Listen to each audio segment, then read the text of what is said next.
So in the immediate period after the kids were born, it was averaging about 2-3 hours a night. So really, really not great sleep.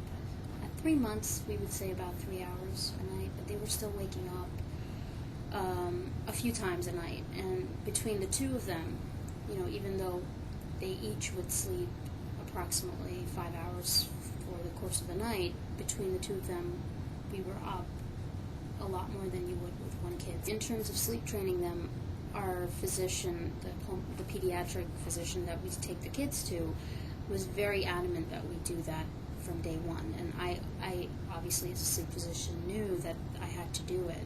It's difficult. It's not easy because the training methods that are out there are, some of them are very harsh, where you essentially let them cry it out, which is the path we chose to do it because it's the fastest.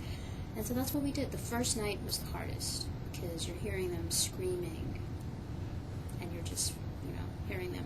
So, but the second night, one of my sons basically cried for 2 minutes at 2 different times, and then he slept. And by third night, he was done. He was sleeping through the night. And the other twin had a little bit more difficulty because he had a lot of reflux, so he was waking up and crying would sort of make that worse for him, and he took a little bit longer, but by into week 2, he was sleeping through the night. So it's hard to hear them, but it really did make a huge difference in our functional capacity during the day, because my husband and I were both extremely sleep deprived, very irritable, very cranky, and obviously my husband and I, we both commute. He commutes about 40 minutes, I commute 30 minutes, and for him, he has a tendency where he can get sleepy while driving. Fortunately, that's never been a problem for me. And to get even 4 or 5 hours of consolidated sleep made a huge difference, because then we were able to function a lot better during the day.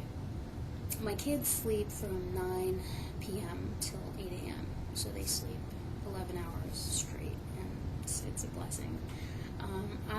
I try to get 7.5 hours, if possible 8, and I know it's very difficult, but I think I can't function as well as I would if I didn't sleep that much. So I've tried functioning at 5 hours and 6, and I just know my efficiency is not great. And the biggest thing that essentially has been sacrificed is television.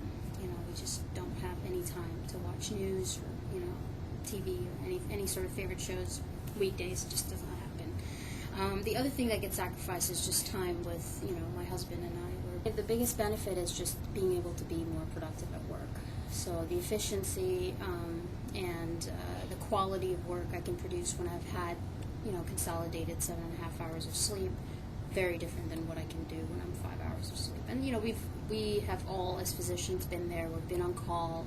I trained in critical care when I've been up 36 hours, and you can still function, but eventually the sleep debt will sort of come back and take its toll. So you have to dissipate it somehow, somewhere. And on the news, as I'm getting ready, they were talking about Dow being at its lowest since February of '09. And when I look at some of these people that are in this really high-paced work environment, really long hours, I can almost be sure that sleep is being sacrificed, because really that's sort of the part that we think is probably not necessary.